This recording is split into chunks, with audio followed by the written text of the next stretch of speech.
Lalu ada fungsi AVC atau average variable cost sama dengan 3 plus Q. Dan fungsi FC sama dengan 3. Nah, diketahui juga bahwa harga jualnya itu Rp9. Maka, berapakah output yang harus dijual untuk mendapatkan laba yang maksimal? Berarti yang ditanya laba maksimum.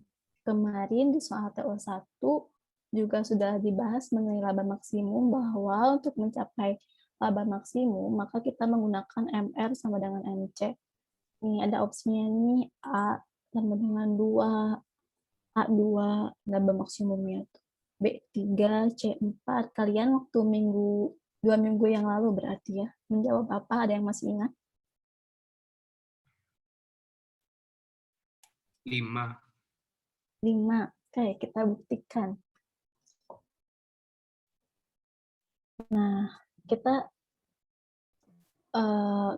kita tuliskan terlebih dahulu apa saja yang diketahuinya dalam soal. Oke. Diketahui bahwa MC sama dengan 3 plus 2Q. Ada AVC, ada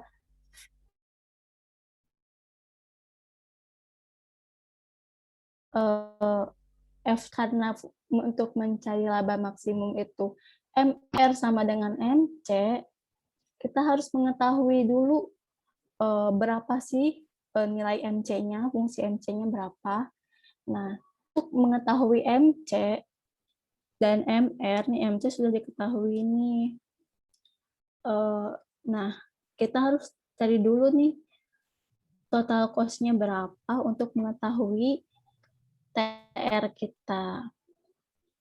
Untuk mengetahui total cost, karena yang diketahuinya adalah AVC dan VC, karena kita ketahui bahwa total cost itu fixed cost plus variable cost. Nih, yang diketahui average-nya, berarti kita harus mencari terlebih dahulu variable cost-nya berapa. Maka untuk mengetahui variable, kita kalikan average variable cost dikali Q.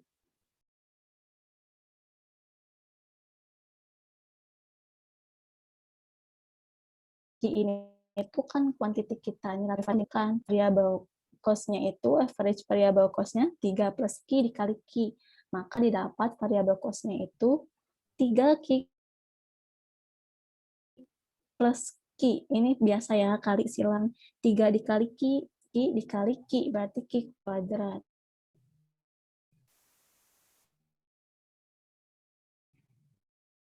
Ini baru variabel fixed cost-nya kita punya nih 3. Kita pindahkan 3 tulis di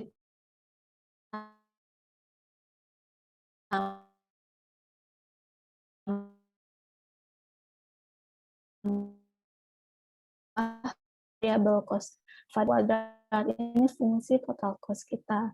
Kita simpan terlebih dahulu. Lalu untuk mencari total revenue itu P dikali Q. P itu price, Q itu kuantitinya. Berarti kan kalau kuantiti itu jumlah yang terjual dikalikan dengan harga, maka itu total revenue kita. Nah, P-nya itu 9 kan? 9 dikali Q, maka 9Q itu TR kita. Nah,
Yang ditanya output. Berarti jawabannya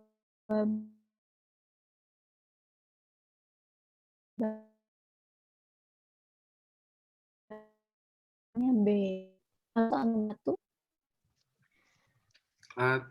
TR itu tuh yang mananya, MR, VC itu yang mananya.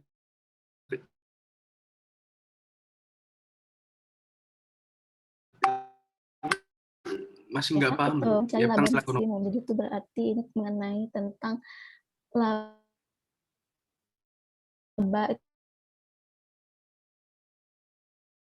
itu revenue. Nah, kalau sama dengan marginal revenue.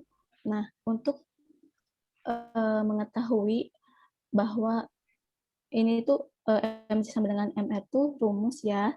Rumus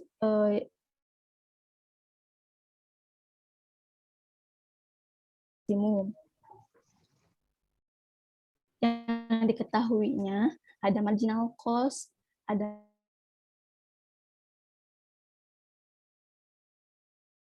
average variable cost, dan fixed cost.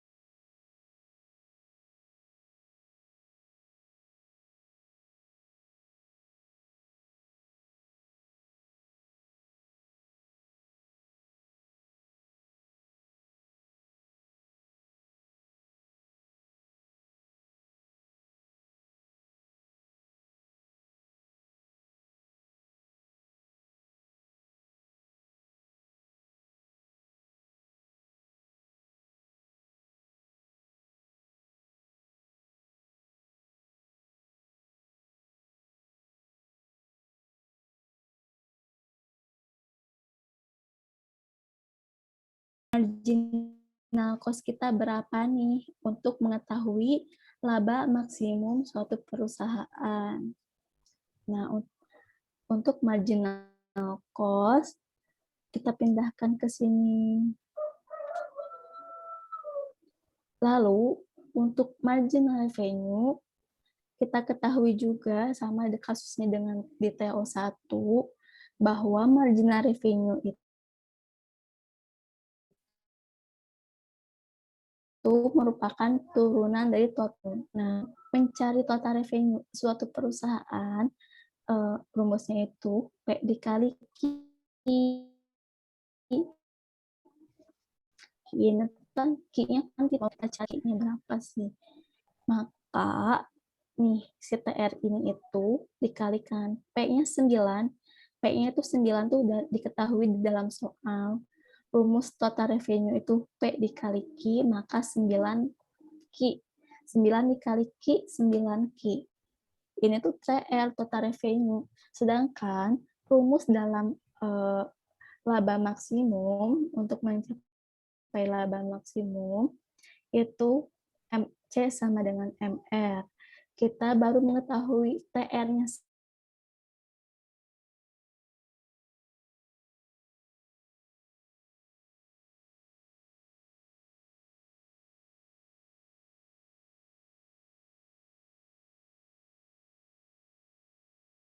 laba maksimum tersebut.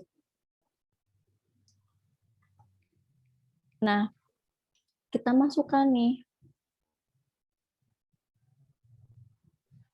3 plus 2Q itu MC-nya sama dengan 9. Ini luasnya kita untuk ini sama ya, seperti matematika, pindah ruas seperti itu. Ini kenapa 3 yang jadi minus? Karena pindah ruas. Jadi 9 min 3, 2Q sama dengan 6. Maka Q 6 dibagi 2, Q-nya 3. Jadi untuk dalam kasus soal nomor 1, perusahaan dalam mencapai laba maksimum, output yang harus dijualnya itu sebesar 3. satuan titiknya. Seperti itu. Saya mau bertanya. Bagaimana? Boleh? Boleh dilihat slide yang di pembahasan. Iya. Ya teh, ini ya teh, P dikali Q.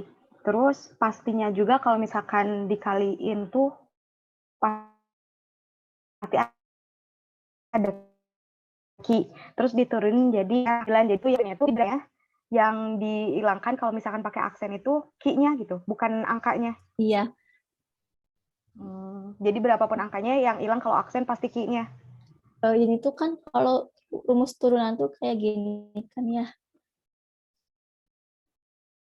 Nanti ada di slide berikutnya.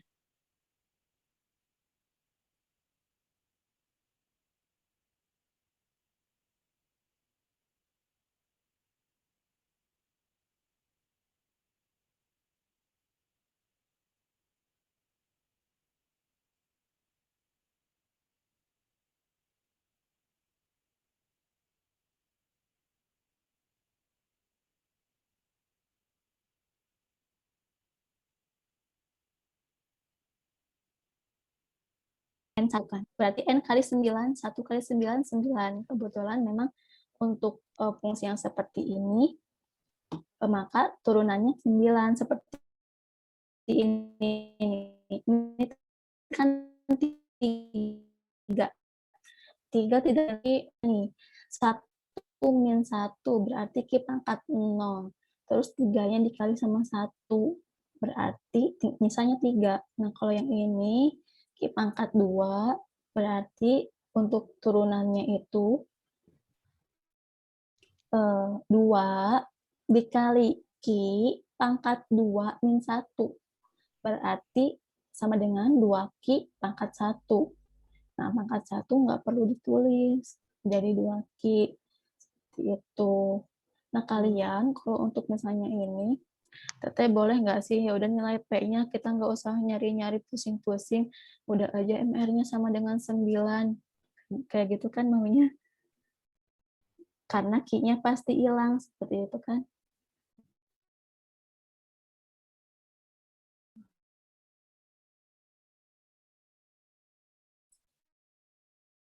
Iya, Teh. Tuh, ini pasti sih, kalau 9Q itu, pasti bahwa TR aksennya pasti 9. Misalnya berarti 18Q, pasti TR aksennya pasti 18. Boleh sih kalian Ya. misalnya mau cepatnya seperti itu. Kan kalau ada output pasti ada input.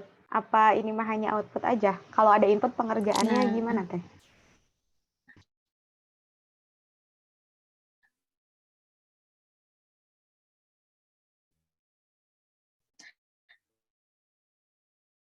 Input itu kan berarti itu barangnya belum jadi kan, jadi kayak bahan mentah, barang mentah yang disediakan oleh si perusahaan, kayak tenaga kerja, bahan baku, seperti itu inputnya, dan tidak termasuk ke uang lingkup yang ini, beda lagi itu. Kalau misalnya tentang ini paling ditanyakannya laba maksimum, harga, atau fixed cost-nya, variable cost-nya, seperti itu. Oke, terima kasih Teh. Siap.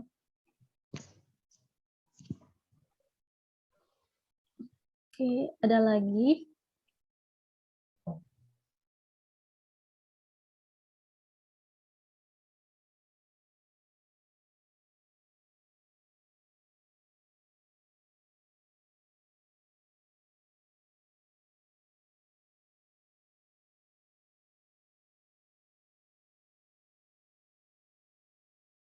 Tentang elastisitas buat ini. Pada saat harga angkutan online naik, maka permintaan terhadap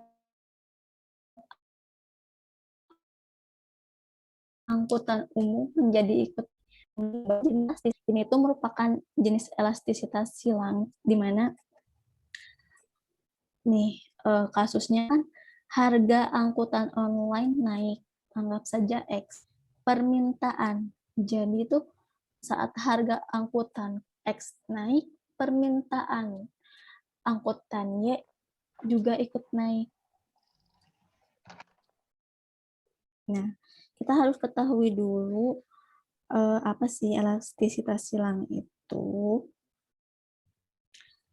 Jadi itu elastisitas silang itu suatu keadaan yang menghubungkan antara dua jenis barang. Nah, ini kan barangnya berarti angkutan online dengan angkutan umum. Nah, tapi apa yang mana sih Teh?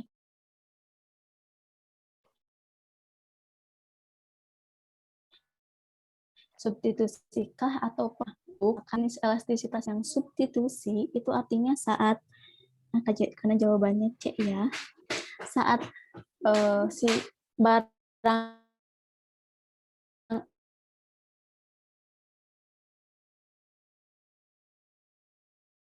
X-nya harga naik, X akan meningkatkan permintaan Y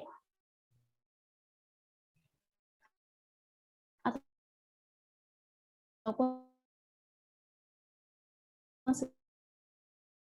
sebaliknya. Lalu untuk elastisitas silang yang pelengkap atau komplementer ini tuh terjadi saat harga barang X naik, berarti permintaan barangnya turun, seperti itu.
Boleh. Ya. Kalau jenis-jenis elastisitas emang ada berapa? Emang ada selain jenis elastisitas silang? Nah, ada jenis elastisitas yang di permintaan yang inelastis, elastisitas sempurna, uniter, inelastis sempurna, yang seperti itu elastisitas di permintaan. Nah, ini untuk jenis elastisitas silang. Jadi cuma punya dua jenis nih, substitusi sama pelengkap aja. Berarti yang kalau komplementer itu kalau misalnya harga kopi naik, permintaan gula juga ikut naik gitu, Kak? Enggak. Kalau itu substitusi berarti harga naik, permintaan terhadap Y naik. Jadi kalau komplementer tuh harga X naik, permintaan Y turun.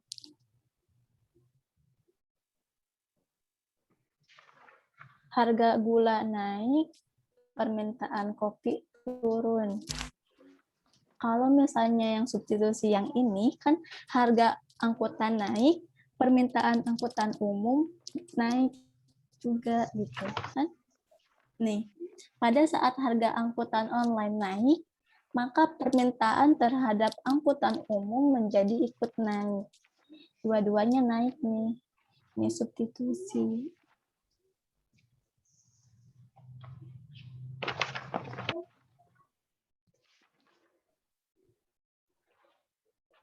Kalau komplementer, harga naik, harga X naik, permintaannya turun. PX naik, Y turun. Kalau misalnya kita mau pakai simbolnya untuk mengingat, kan harga itu P ya, simbolnya itu. PX, P barang X naik. Kita pakai yang ini.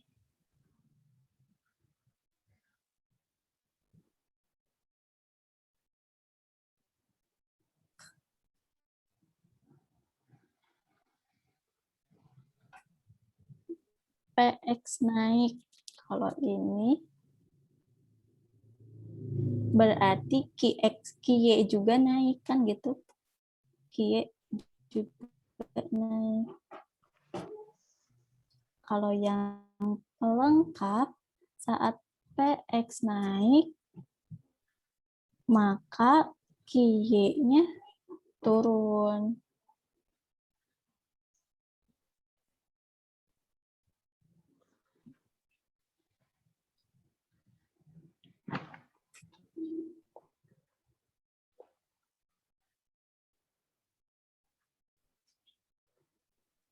Nah, seperti ini.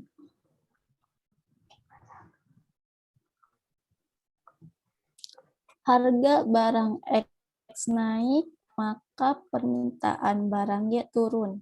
Cara bacanya. Yang pelengkap, harga barang X naik, maka permintaan terhadap Y turun. Yang ini naik. Yang substitusi, titik ulang. Harga barang X naik, maka permintaan terhadap barang Y naik. Untuk yang komplementer, harga barang X naik, maka permintaan terhadap barang Y turun. Itu. Ini untuk elastisitas silang ya.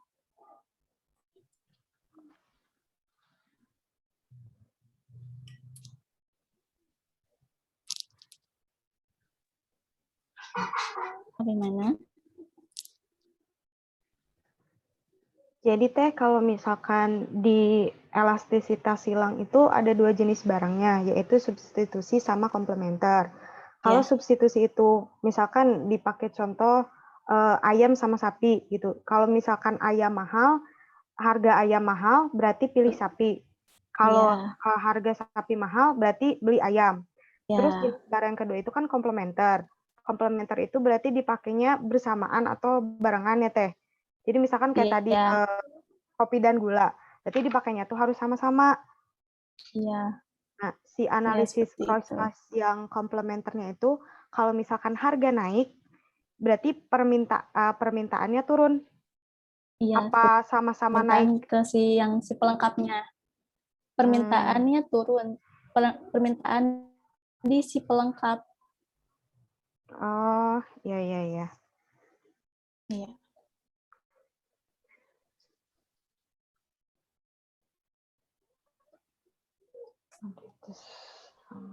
Oke.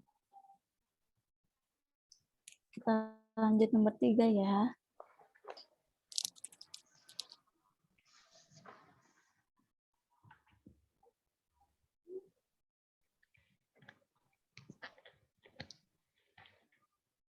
Yang soal nomor 3 itu,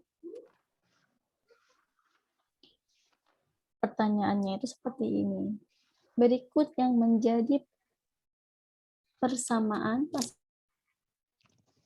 monopoli dengan monopolistik adalah kita harus memahami ini tentang pasar monopoli dan pasar monopolistik. Karakteristiknya seperti apa? Pasar monopoli dan monopolistik.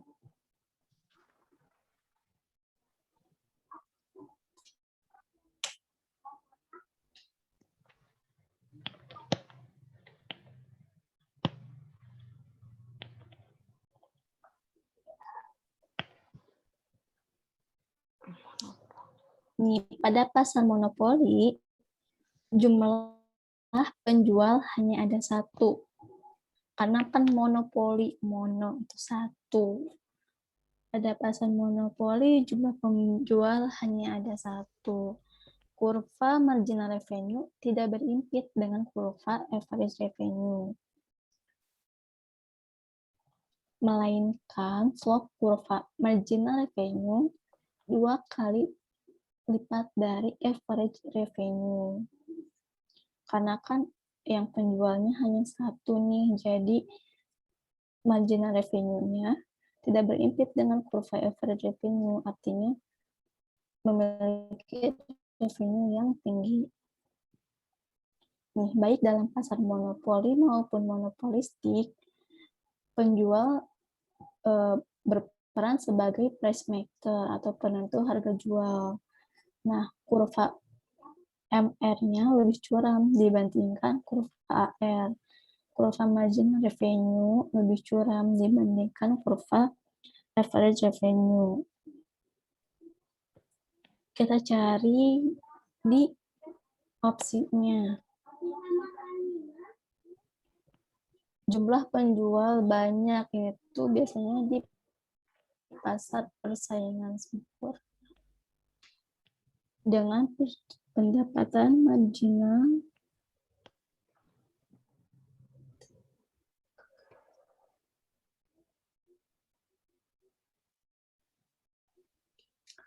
yang B-nya price maker nih dengan kurva penerimaan marginal yang turun curam dibandingkan penerimaan rata-rata.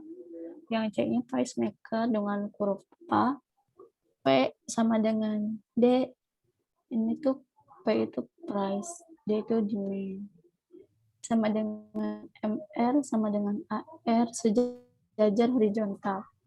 Tidak ya, itu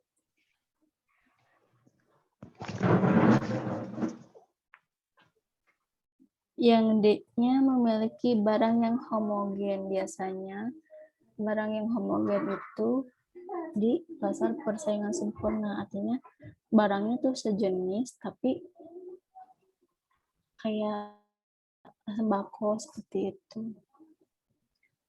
Terus yang E-nya price maker dan memiliki barang yang terdiferensiasi.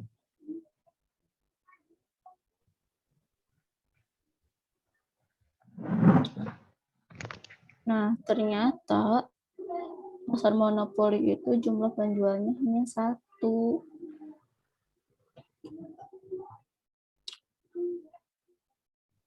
Berarti kita acuannya ke yang ininya nih.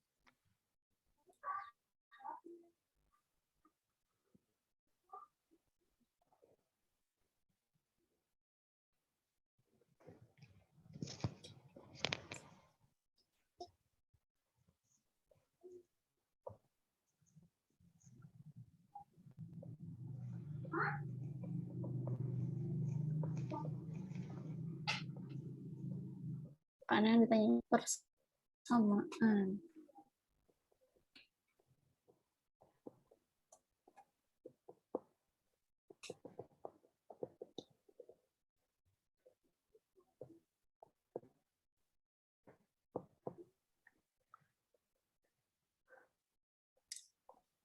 Nanti kita cari ya bentuk kurvanya untuk pasar monopoli dan monopolistik.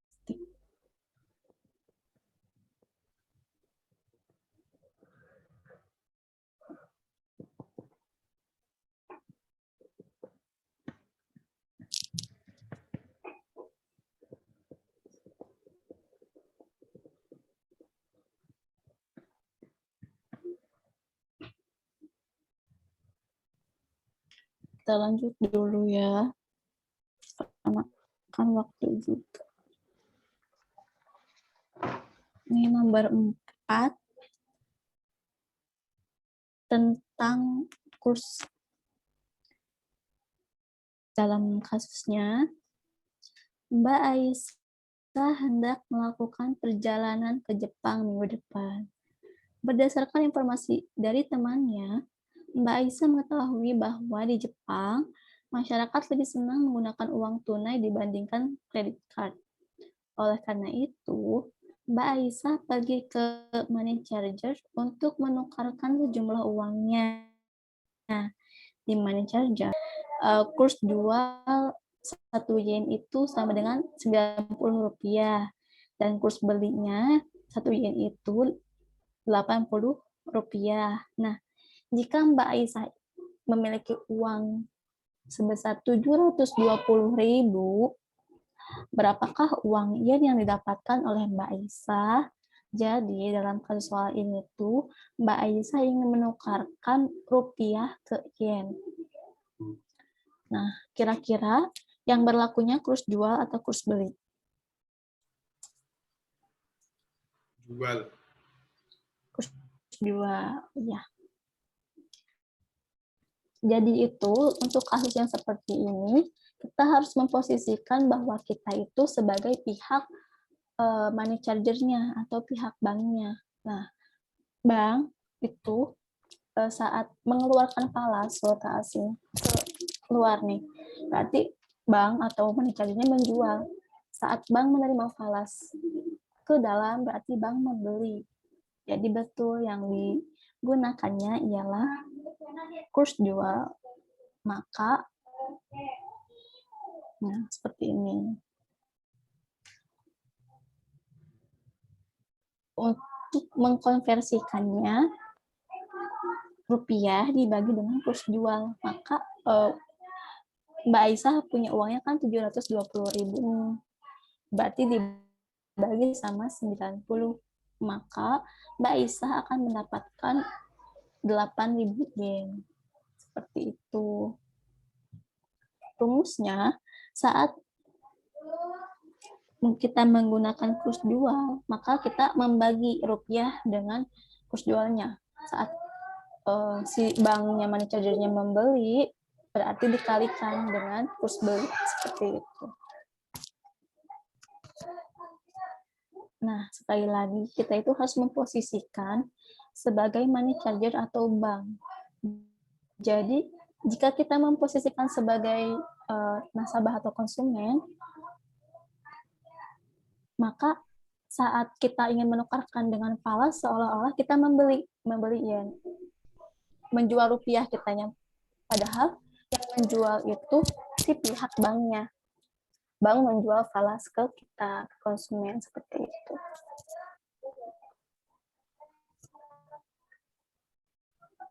Jadi teh kalau misalkan dibalikin nih si 8.000 yennya teh mau ke rupiahin, berarti kalau misalkan kita teh mau jual uang si yen ini, berarti karena posisi kita di bank, berarti kita pakai kurs beli 8.000 dikali kurs beli.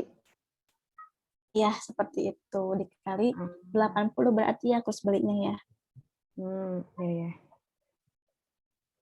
Nah, kurs belinya 80. Ya, seperti itu. Kita harus ingat untuk masalah kurs ini, kita harus memposisikan diri sebagai bank atau money charger. Oke, kita lanjut. Nih. Nomor 5 itu soal manajemen. Sebuah kegiatan untuk mengatur pola hubungan dan kerjasama agar tercipta lingkungan yang teratur adalah fungsi manajemen. Nah, fungsi manajemen itu kita rumuskan dengan POAK. Planning, Organizing, Actuating, dan Controlling. POAK itu tuh dari sejak zaman SMA itu POAK. Nah, fungsi manajemen itu 4 kan yang POAK itu. Pertama planning. Planning itu artinya kan perencanaan ya, di mana di dalamnya itu ada kegiatan penetapan tujuan yang ingin dicapai serta penentuan tindakan yang harus dilakukan untuk mencapai tujuan suatu perusahaan. Planning itu perencanaan apa aja untuk mencapai tujuan suatu perusahaan, seperti itu. Lalu organizing itu pengorganisasian, yaitu pengelompokan orang yang disertai dengan penetapan tugas, wewenang, fungsi, dan tanggung jawab pada perusahaan tempat dia berada. Lalu actuating ini penggerakan, di mana manajemen melakukan kegiatan penggerakan orang-orang agar bekerja sesuai dengan tugas masing-masing supaya dapat tercapai tujuan yang telah ditetapkan secara efektif dan efisien. Menggerakkan pekerja berarti itu kan clue-nya. Lalu yang terakhir itu controlling, pengawasan. Controlling ini di mana manajemen mengawasi tindakan, menilai dan menjamin apakah kegiatan yang dilakukan oleh pekerja itu sudah sesuaikah atau belumkah dengan rencana dan tujuan yang sudah ditetapkan sebelumnya pada planning. Seperti itu. Nah, sedangkan di sini itu merupakan kegiatan untuk mengatur pola hubungan. Nah, ini nih kuncinya, pola hubungan. Maka ini masuk ke organizing, pengelompokan. Karena di dalam disertai dengan penetapan tugas, artinya itu merupakan pola hubungan yang diatur oleh manajemen. Seperti itu. Nomor 5, jadi jawabannya B, organizing. Ada yang ditanyakan?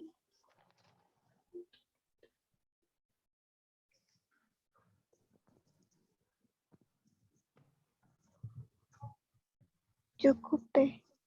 Oke, kita nambah 6.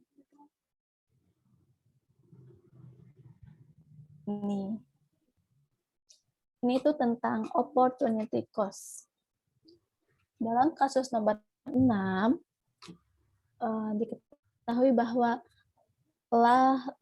telah lulus dari perguruan tinggi di Bandung. Setelah lulus, ternyata itu dalam kurun waktu yang berdekatan, dia melamar ke 3 perusahaan dan ketiga-tiganya menerima. Yang pertama, perusahaan asing di Jakarta dengan gaji 10 juta. Yang kedua itu perusahaan nasional dan pasar dengan gaji 8,5 juta. Dan yang ketiga itu perusahaan startup di Bandung dengan gaji 3 juta. Nah, karena Teh Elah ini tidak mau jauh dari orang tua, maka Teh Elah memutuskan untuk mengambil pekerjaan yang ada di Bandung. Maka opportunity cost-nya berapa?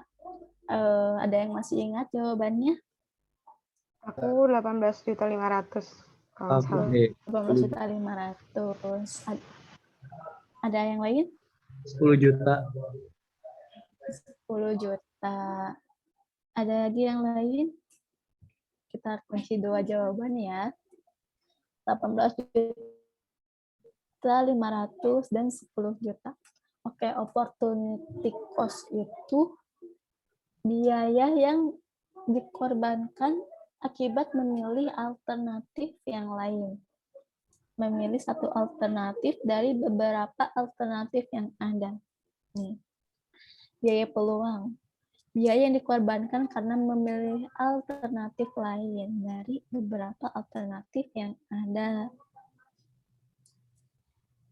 Kita ketahui bahwa ada 3 opsi ya. Yang pertama gajinya 10 juta di Jakarta, yang kedua 8.500.000 di Bali, dan ada yang 3 juta di Bandung.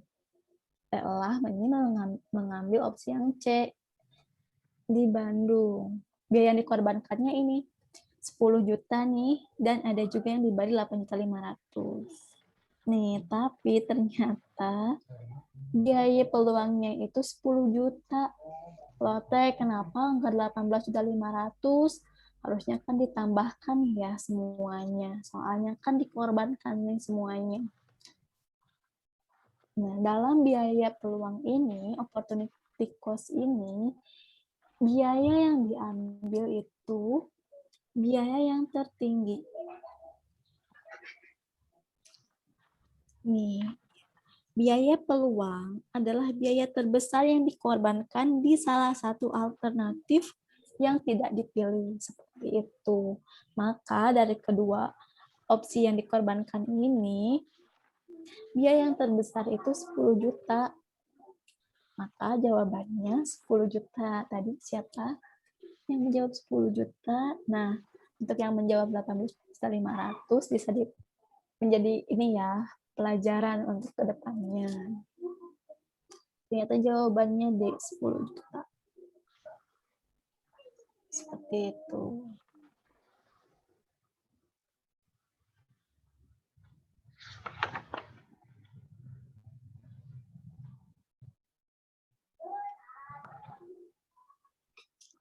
Oke, lanjut ya.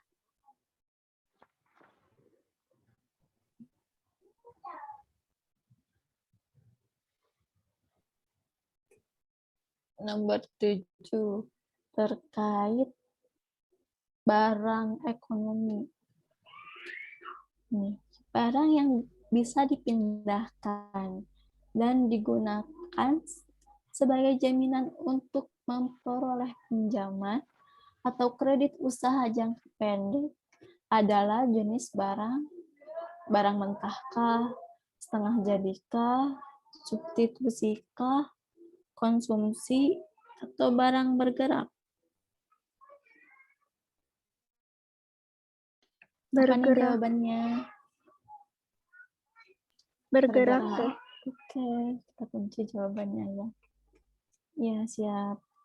Nih, dalam ekonomi, barang itu dikelompokkan menjadi beberapa macam ya. Ada berdasarkan cara memperolehnya, yang terdiri dari barang ekonomi dan barang bebas.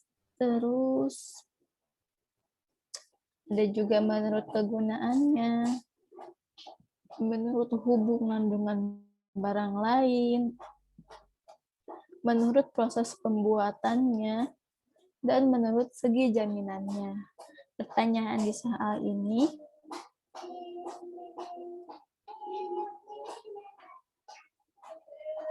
sebagai jaminan, ini sebagai kunci ya dalam soal ini. Sebagai jaminan berarti ini kita lihat dari menurut segi jaminannya. Ada barang bergerak dan barang tidak bergerak. Barang bergerak itu apa sih? Tadi yang jawab barang bergerak ya. Dan betul ternyata itu jawabannya.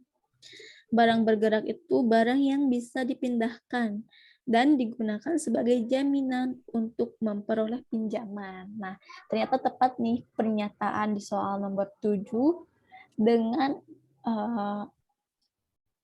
dengan arti dari barang bergerak yang dimaksud dalam ekonomi ya. Lalu barang tidak bergerak itu apa sih, Teh? Barang tidak bergerak itu barang yang tidak bisa dipindahkan, namun bisa digunakan sebagai jaminan untuk memperoleh pinjaman. Nah, di soal itu, barang yang bisa dipindahkan. Nah, berarti tepat sekali barang bergerak. Karena memang walaupun misalnya kita tidak mengetahui ini, jawabannya barang bergerak, kita bisa analisis barang mentah. Mentah kan masa sih perusahaan ada entitas yang mau barang mentah ini dijadikan sebagai jaminan untuk memperoleh pinjaman. Barang setengah jadi nih masih work in process, barang substitusi, barang konsumsi itu kan untuk dikonsumsi ya. Seperti itu. Nanti kita ini ya bisa dipelajari lagi tentang jenis-jenis barang.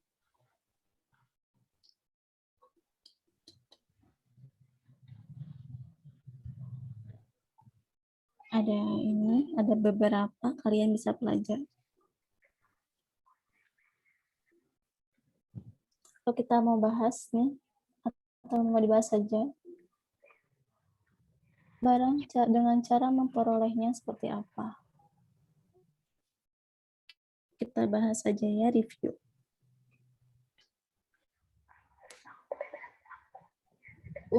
Untuk berdasarkan cara memperolehnya, barang ekonomi. Barang ekonomi itu barang yang memiliki kegunaan sebagai alat pemuas kebutuhan.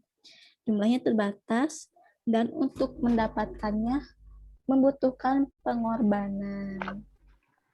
Kita kalau mau beli barang, terus kita bayar nih pakai uang, itu kan memperoleh sesuatu dengan pengorbanan. Lalu barang bebas ini pastinya gratis ya, karena bebas, alat pemuas kebutuhan yang jumlahnya tidak terbatas. Sehingga untuk mendapatkannya tidak memerlukan pengorbanan. Oksigen, beda lagi oksigen di rumah sakit ya. Angin. Itu barang bebas. Lalu berdasarkan kegunaannya ada barang konsumsi dan barang produksi. Barang konsumsi ini barang yang siap pakai. Biasanya barang ini tuh secara langsung dapat digunakan untuk memenuhi kebutuhan manusia. Karena kan konsumsi itu tidak hanya yang dimakan, tapi yang digunakan kayak pakaian itu termasuk ke dalam barang konsumsi. Lalu barang produksi, ini itu barang modal biasanya, barang yang digunakan dalam proses produksi untuk menghasilkan barang baru. Jadi harus diproduksi terlebih dahulu. Lalu ada barang substitusi dan komplementer yang tadi. Kalau substitusi itu kan apa tadi, pengganti. Kalau komplementer itu pelengkap, di mana kalau substitusi itu saling menggantikan, kalau komplementer itu saling melengkapi. Lalu menurut proses pembuatannya ada barang mentah. Ini tuh berarti bahan bakunya. Ada barang setengah jadi yang work in process. Barang yang sudah mengalami proses produksi tapi belum selesai. Lalu barang jadi. Ini tuh barang jadi itu berarti sudah finish good. Barang hasil dan sudah siap untuk dikonsumsi atau digunakan. Lalu menurut segi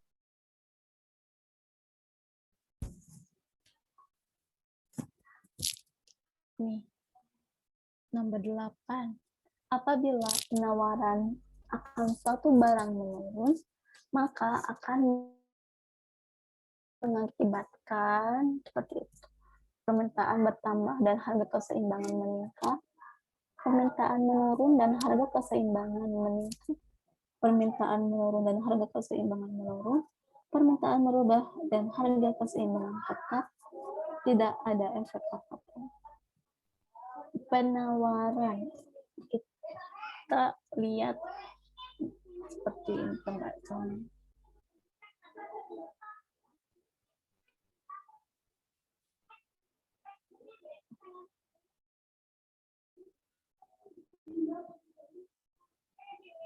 Nih, kita lihat kurva ya. Penawaran itu kan supply kan. Kalau permintaan tuh D di mana? Ini D di mana? Ini equilibrium keseimbangannya. Penawaran turun nih. Ini kan awalnya di sini nih penawaran tuh. Turun. Bergeser kan. Ini awalnya. Oh, ini pertamanya di sini. Yang ada angka satunya. Ini kan Q2 berarti setelah mengalami perubahan. Q1-nya di sini nih. Bergeser kan? Nah, saat bergeser, nih, awalnya Q-nya di sini. Terus bergeser ke sini, Q2. Q2-nya berarti di sini nih. Pergeseran kurva S menjadi S1, jumlah barang yang ditawarkan berkurang. Nih. Awalnya kan barang yang ditawarkannya misalnya 10 nih. Di sini tuh. terus bergeser jadi 8. Harga keseimbangan meningkat menjadi P2. Misalnya ini P kan. Ini tuh P, price. Jumlah barang yang diminta pun berkurang dari Q1 menjadi Q2. Nah, seperti itu. Ini jawabannya B, ternyata B itu permintaan menurun dan harga keseimbangan meningkat.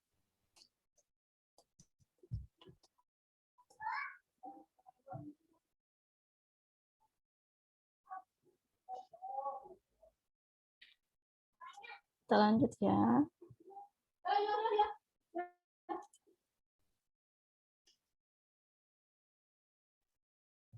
Pada pasar persaingan sempurna nih yang banyak penjual dan banyak pembeli, pada saat kurva MC marginal cost memotong kurva AC minimum average cost dan berada di bawah kurva AR, maka terjadi, nanti kita akan carikan kurvanya, sementara kita bahas menggunakan kata ini.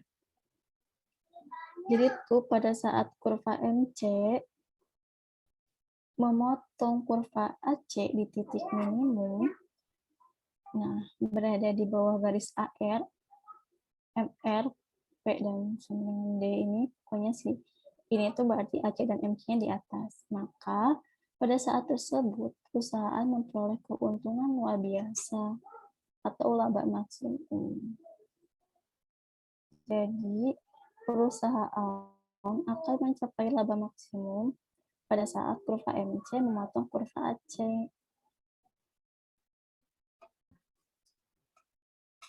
Seperti itu.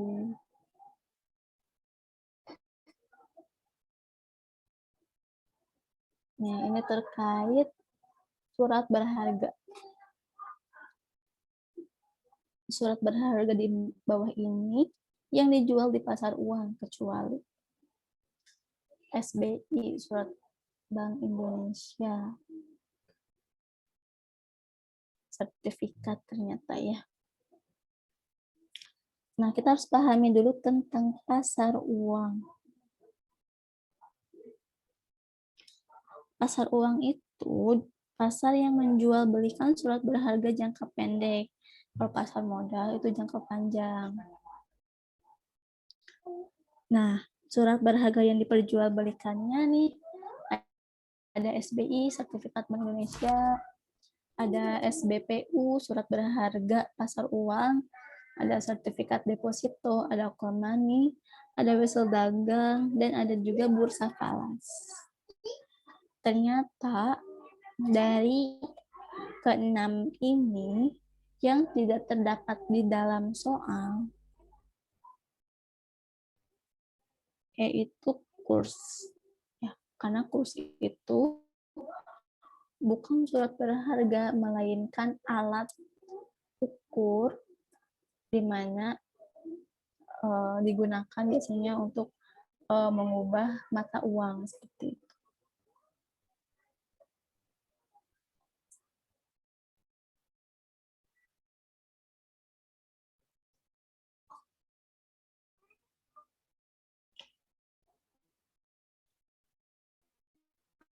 Oke. Nomor 11. Jika suatu negara menganut kurs bebas, maka nilai mata uang dalam negerinya cenderung kurs bebas. Kurs bebas itu apa sih? Kurs bebas itu adalah nih, kurs yang bergerak naik turun nilainya sesuai dengan mekanisme pasar yang terjadi. Jika suatu negara menganut sistem kurs bebas, maka nilai mata uang di negaranya cenderung akan tidak stabil.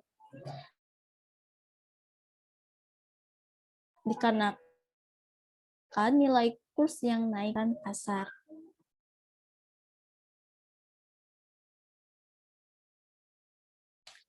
Ini ada stabil.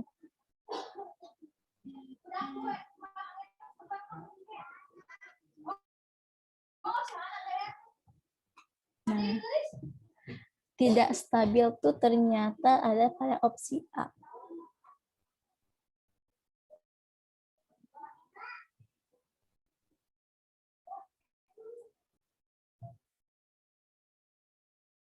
Kalau stagnan itu apa ya, Oke, Teh? lalu nomor 12. Apa? Stagnan.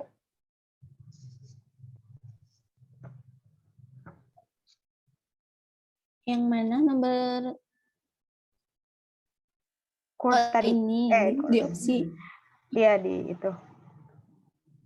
stagnan itu tidak berubah. Jadi tetap nilainya segitu, stagnan kan? Stuck gitu. Iya, seperti itu. Oke.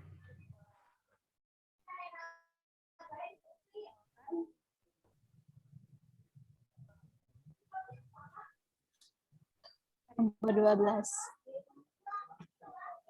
Diketahui fungsi biaya nih. Fungsi biaya lagi nih.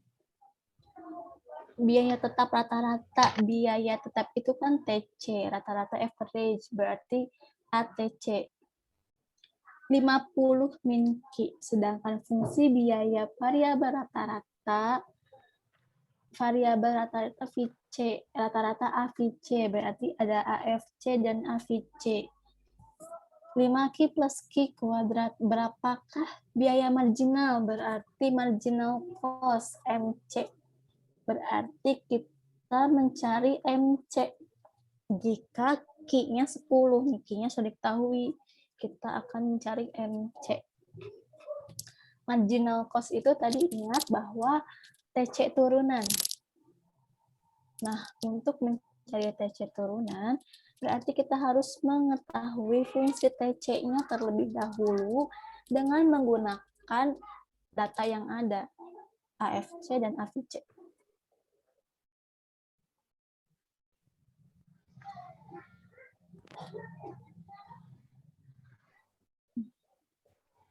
Nah, MC itu TC turunan. TC itu total fixed cost ditambah total variable cost. Sedangkan yang diketahuinya rata-ratanya nih, average-nya. Maka kita kalikan dengan Q untuk mengetahui totalnya. Maka untuk total fixed cost kita dapatkan dengan mengalihkan average fixed cost dikali dengan Q, yaitu 50 min Q dikali Q. 50 dikali Q sama dengan 50 Q min Q dikali Q min Q kuadrat. Ini udah dapat nih fungsi TFC untuk dimasukkan ke dalam fungsi TC nantinya. Lalu total variable cost. Total variable cost ini tuh average variable cost dikali dengan Q. Maka 5Q ditambah Q kuadrat, ini untuk AVC-nya, dikali dengan Q. Maka didapatkan 5Q dikali Q, 5Q kuadrat dikali Q, maka Q pangkat 3. Ini total variable cost. Kita tambahkan nih, total cost-nya berarti 50 Q min Q kuadrat ditambah 5Q kuadrat plus Q pangkat 3. Sama dengan 50 Q min 4Q kuadrat, ini min Q plus 5Q min 4Q kuadrat ya, karena ini sama-sama pangkat 2. Ini di depan Q ini tuh ada angka 1, tapi angka 1 itu tidak perlu ditulis. Plus Q pangkat 3. Nih, ini merupakan fungsi TC-nya nih yang kita punya. Sedangkan yang ditanyakan MC, kita turunkan nih TC aksen nih. Berarti dari sini kita sudah ketahui ya, 50 Q. Ya. Kata Teh Dea, waktunya Ya. udah habis katanya. Oh, sudah habis? Oke, Ya. berarti tidak tersampaikan semua. Kalian pelajari saja ya. Nanti PPT-nya Teteh share, oke? Iya, Teh. Iya. Siap, Teh Lutfi. Halo, suara kakak sampai tidak? Kedengeran sampai nggak? Kedengeran ya? Oh tadi enggak, maaf Kak Desmi, tadi saya sudah mengingatkan tapi kayaknya oh iya kayaknya jelek gitu. Jadi baru tadi minta pesan ke Nurul. Iya. iya barusan sudah disampaikan. Oke, berarti mohon maaf ya, ini baru tersampaikan sampai 12 soal. Oke. Nah, ini jawabannya. Oke. Nah, nanti PPT-nya PP sampaikan. Makasih ya, mohon maaf atas waktu yang berlebih dan mohon maaf atas materi yang belum tersampaikan dengan seutuhnya. Warahmatullahi wabarakatuh.